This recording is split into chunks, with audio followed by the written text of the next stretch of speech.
Hey, I'm Markia. Want to hear something scary? Killer threads. Most people get buried in black when they die, maybe white.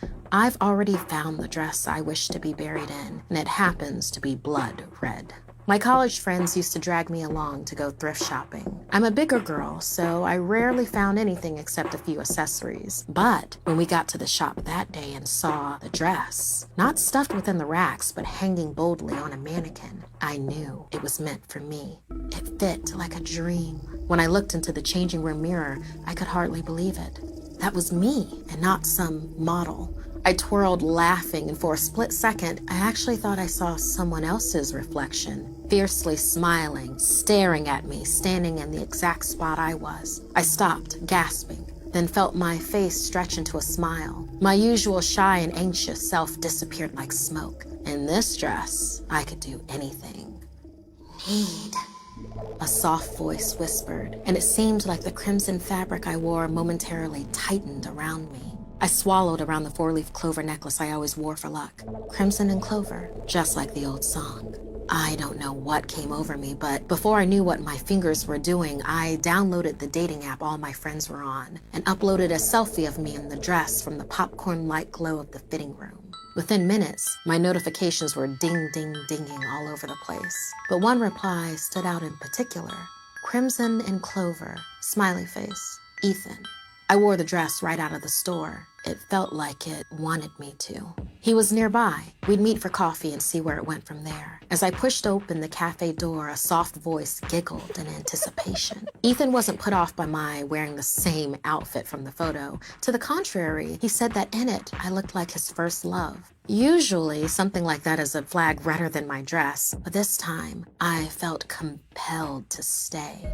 Ethan was charming, wore Coke bottle glasses, and was absolutely interested in my story, which I told him on our second date that same night over Italian food at a romantic hotspot he chose. I felt almost outside of myself, like my usual introverted self was getting an extroverted kick from the dress. Walking beside him after dinner, in the reflection of the restaurant windows, I couldn't even recognize myself. My reflection looked like a stranger, a sinister, smiling stranger, the same face from earlier. I wobbled, gaping at the window. Ethan looked curiously at me. Shaking my head, I heard myself respond, "Just had a bit too much wine." He smiled, very pleased about that. Another red flag I would have normally heeded, but somehow not tonight. And I was hit by deja vu as he angled me towards a discreet path on our after-dinner walk. I'd never been this way before, but I knew it. The path felt oddly familiar. At times, it seemed like I was leading him. We stopped at the same time, sitting on a dimly lit bench. Very intense now, Ethan gripped my hands, gushing how he knew it was fate from the moment he saw my picture, that this was destiny, just like last time. Normally, that would be my cue to leave, but that same soft voice sharply urged, "Closer," as I felt the fabric of my dress rustle hungrily around me. Distracted by that, I didn't notice Ethan scooting over, swooping in for a kiss. As he leaned in, I saw it. Something reflected in his glasses. Someone. A woman around my age and body type, except ravaged by decay.